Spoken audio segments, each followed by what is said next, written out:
आईनं सांगितलं त्या लेकराला, बाळ शिवबा, साधा आंबा तोडायचा झाला तर उड्यावर उड्या माराव्या लागतात. स्वराज्य टिकवायचं आम्हाला.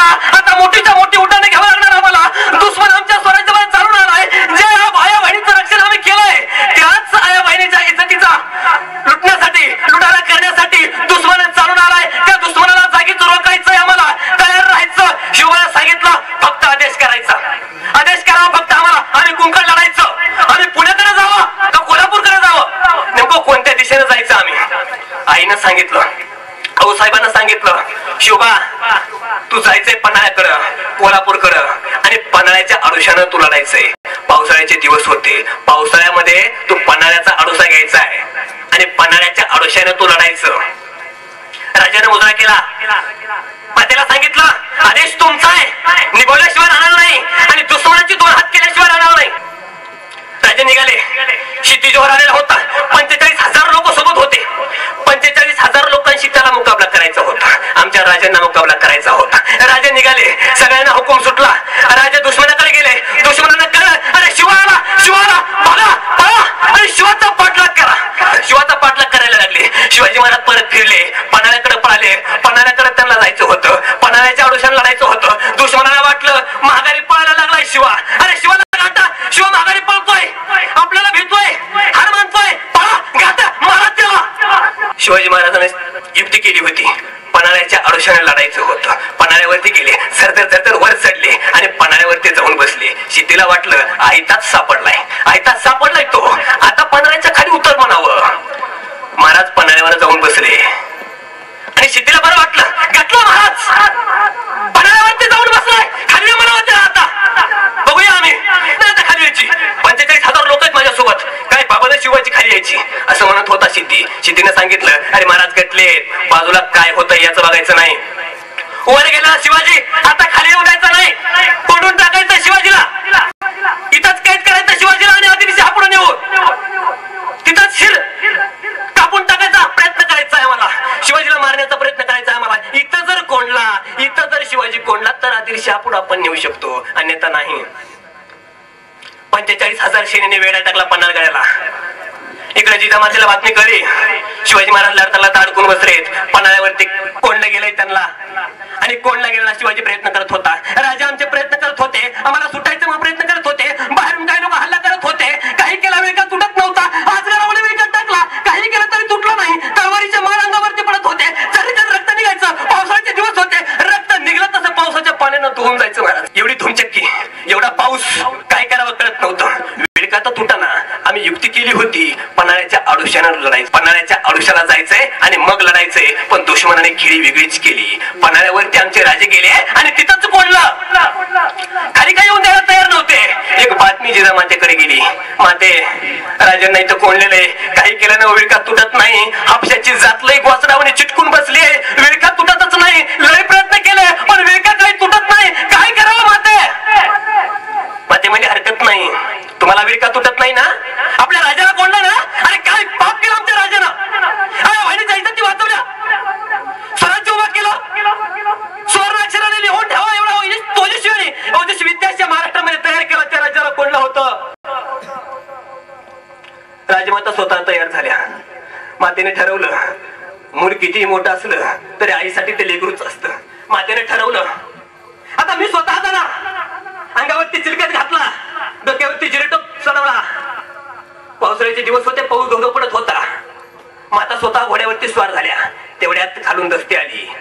सर सेनापती नेताजी पालकर गड चढून येत आहेत. नेताजी पालकर आले. बघितलं मातेला. काय समजायचं समजलं त्यांना. त्यांनी ओळखून घेतलं शिवाजी विळख्यात सापडलाय आणि त्याला सोडण्यासाठी माता चालल्या. अरे माता जर त्यांना सोडवायला चालल्या असल्या तर आम्ही काय मेलेल्या आईचं दूध पिलेलो काय? अरे आम्ही जिवंत आईचं दूध पिलेलोय. का जाऊ द्यायचं आईला? सांगितलं जिजामातेला माते नाही जायचं तुम्ही. बस झाला. आम्ही कशाला आहो? अरे जिवंत मातेचं दूध पिलेलो आम्ही. मेलेल्या मातेचं नाही दूध पिलेलो. कसा सुटत नाही आमचा राजा? का सुटत नाही आमचा राजा? अरे एकतर मरू नाहीतर आमच्या राजाला सोडून आलो. निर्णय घेतला. नेताजी पालकर चालते झाले. माते फक्त आशीर्वाद द्यायचा आहे. हार नाही मारणार आम्ही. कसा राजा सुटत नाही ते आम्ही बघू. ठरवलं नेताजी पालकरांना.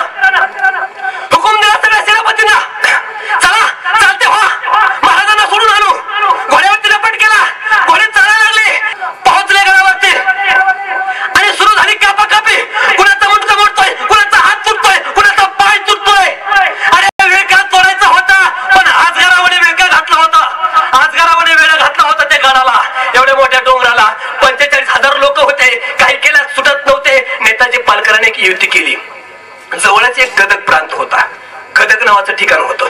गदग प्रांतामध्ये धुमचाक करायला सुरुवात केली. तिथं माणसं मारायला सुरुवात केली. असं वाटलं गदग प्रांतामध्ये जर आम्ही धुमचाक केली, या गदग प्रांतामध्ये जर आम्ही धुमचाक केली, तिथे जर माणसं मारायला लागलो, तर मग या गडाला जे वेढा घातलाय 45,000 लोकांना, तो वेढा ढेरा होईल. आमच्या मागं पळाल दुश्मन, आणि दुश्मन आमच्या मागं पळाला की मग आमच्या राजाला गडावरून खाली येता येईल आणि मग पळता येईल, मग आमचा राजा सुटल. पण नाही केलं असं. अरे लय घोसरावणी चिटकून बसला होता तो, सुटलाच नाही. इकडं गदग प्रांताचा नेताजी पारकरांना पार मसनवटा केला, तरी बी सोडलं नाही राजांना. त्यांना माहित होतं इकडे तिकडे बघायचंच नाही, वेडा तोडायचा नाही, दुसरीकडे काही हो हे ठरवलं होतं दुश्मनानं. शिट्टी फिरत होता चौकड गडाच्या बाजूनं, सारखा घोड्यावरती रेपेट मारत होता. हरायचं नाही, गडा प्रांताकडे कोणी जायचं नाही. मुद्दाम दुश्मन आपल्याला हे करतायत, चालय शिवाजी महाराजांची.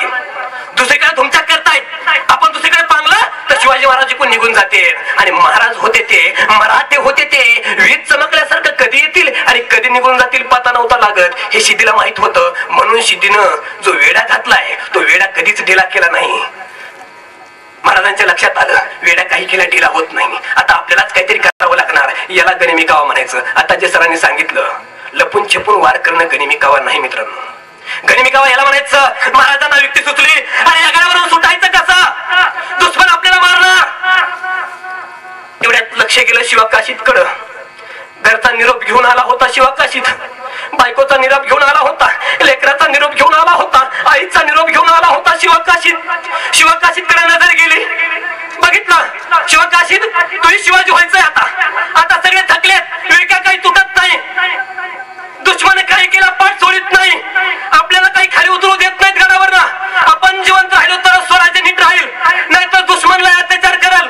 तुला शिवाकाशीत आता तुला शिवाजी म्हणायचं, मी शिवाजी राजे, तुही शिवाजी राजे व्हायचंय. अमळ शिवाजी महाराजासारखा दिसणारा होता हा शिवाकाशीत. गेला शिवाकाशीतला शिवाजी महाराज.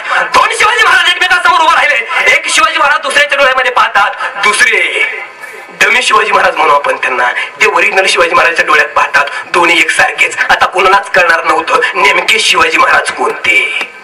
आता सुटायला चान्स होता आणि एक पत्र लिहिलं शिद्दीला शिवाजी महाराजांनी, आम्ही हरलो राजे, आम्ही हरलो, आम्ही दिलो तुम्हाला,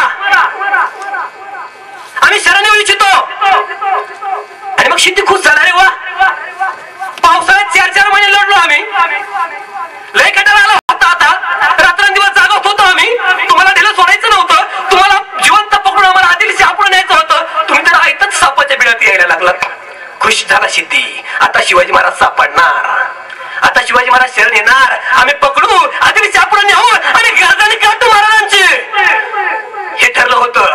खुश झाला सिद्धी. पत्र मिळाल्याबरोबर फाजल खानाला सांगितलं, अफजल खानाचं पोरग फाजल खान, फाजल खानाला सांगितलं पत्र पाठवून, अरे महाराज शरण येत आहेत, दिले महाराज आपल्याला.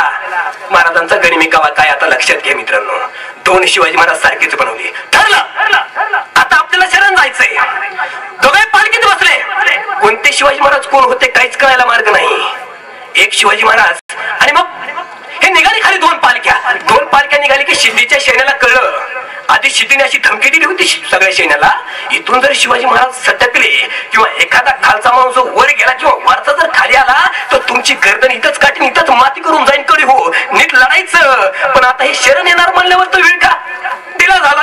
आता ढिला झालेला विळखा बघितला शिवाजी महाराजांना, अरे ढिले पडला दुश्मन, ढिला पडला दुश्मन. अरे ढिला पडूच तर गेले शिवाजी महाराज, निष्ठून गेले, मिळालं नाही. आता एकच पालखी गडावरून खाली येत होती, त्याच्यामध्ये होता शिवाकाशीत. शिवाजी महाराजांचं रूप घेतलं होतं. 5-7 माणसं सोबत होते. गडावरून खाली उतरत होता, गड खाली खाली खाली खाली येत होता. मग शिदीच्या तंबूमध्ये आला. शिदीच्या तंबूमध्ये आल्यानंतर तिथं फाजल खान आलेला होता. कारण की फाजल खानला बोलून घेतलं होतं शिदीनं. शिदी म्हणले, आले शरण आले आम्हाला राजे, आता यांना आदिलशाहकडे नेऊ, यांची गर्दन काटू, संपू आता स्वराज्य. आणि मग प्रश्न विचारायला सुरुवात केली, काय झालं राजे, का हरला तुम्ही, का आला शरण, अरे मराठीला तुम्ही का आला मग शरण. महाराज काहीच बोलत नव्हते. महाराज कुठं होते, शिवाकाशीत होते. महाराज काहीच बोलत नव्हते. लय प्रश्नाचा भाडामार केला, लय प्रश्न विचारले, महाराज काहीच उत्तर देत नव्हते. फाजल खान आला तेवढ्यात, काय झालं राजे, काय शरण आलो, आमच्या आप्पाजींना मारलं ना तुम्ही, आता तुम्हाला मारायचंय, लक्षात ठेवा. हळूच शिवाकाशीत वर पाहिलं, बोलायला काहीच तयार नव्हता. शिवाजी महाराज काहीच बोलायला तयार नाही. पण शिवाजी महाराज होताच कुठं या नालायकांना एवढं कळलं नाही. तेवढ्यात फाजल खानाला थोडा संशय आला. तलवार घेतली, टोपावर लावली, टोप बाजूला केला आणि टोप बाजूला केल्याबरोबर दचकला. शिंदे साहेब, शिंदे साहेब, हे शिवा नाही आहे, शिवा नाही आहे, हे दुसरा कोणी आहे? कोण उठा केला तुने? अरे शिवा नाही आहे, कोण उठा केला तुने? शिंदे म्हणला पेला पिला का काय? शिवाजी महाराज ऐकते हे लागले काय तुला? नाही साहेब, आमच्या आप्पाजांना ज्या वेळेला मारलं ना प्रतापगडाच्या पायथ्याशी त्यावेळेला त्यांच्या डाव्या कपाळावरती खून होती. कुलकर्णीने तलवार मारली होती. ती खून या शिवाजीच्या इथं नाहीये. मी चांगला ओळखतो आणि लहानपणीपासून बघतो आम्ही शिवाला. शिवा नाहीये, बघा शिवा कुठे गेलाय?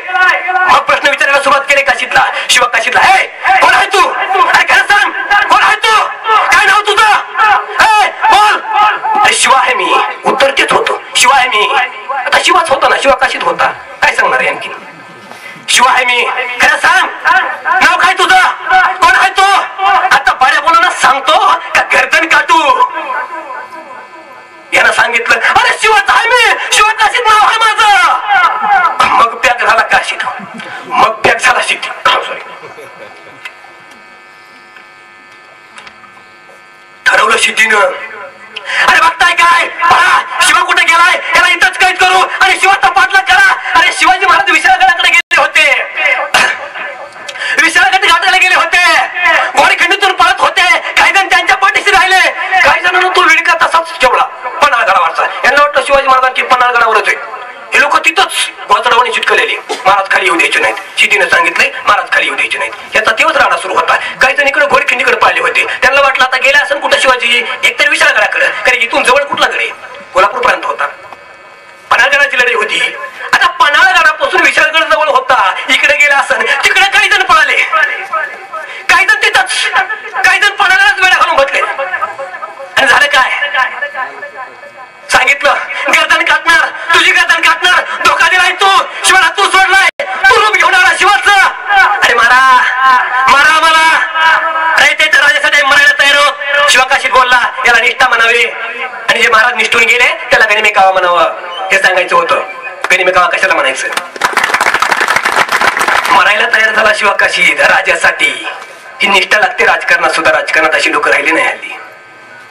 मित्रांनो तयार झाला, सांगितलं शितीने कुठे शिवाजी महाराज. अरे गेले शिवाजी महाराज. शिवाजी महाराज काय गायचं वासरू वाटलं का? चिमणीचं पिल्लू वाटलं तुला? झालं की आणायला? अरे गेले कवाच. आकाशातली जशी कळावी पटकन येते निघून जाते तसं राजा जातं आमचं. गायचं वासरू नाही ते, चिमणीचं पिल्लू नाही ते तुला धरून आणायला आणि ते खिशात टाकायला. आता तुला मारतो कडू, तुला मारतो आता. तुझ्यामुळे शिवाजी राजे गेले ना. अरे मारा, लाख मेले तरी चालेल. माझ्यासारखे लाख शिवाजी मारायला तयार आहेत. लाख मेले तरी चालेल, पण लाखाचा पोशिंदा जिवंत राहायला पाहिजे. अरे मला आईची काळजी नाही, बहिणीची काळजी नाही, भावाची काळजी नाही, लेकराची काळजी नाही. या साऱ्यांना सांभाळायला आमचे छत्रपती आहेत आणि त्यांच्यासाठी हे हजार शिवाजी मारायला तयार आहेत. ऐकलं ऐकलं शितीने, ऐकून घेतलं. लय राग आला, डोळे गरगरले.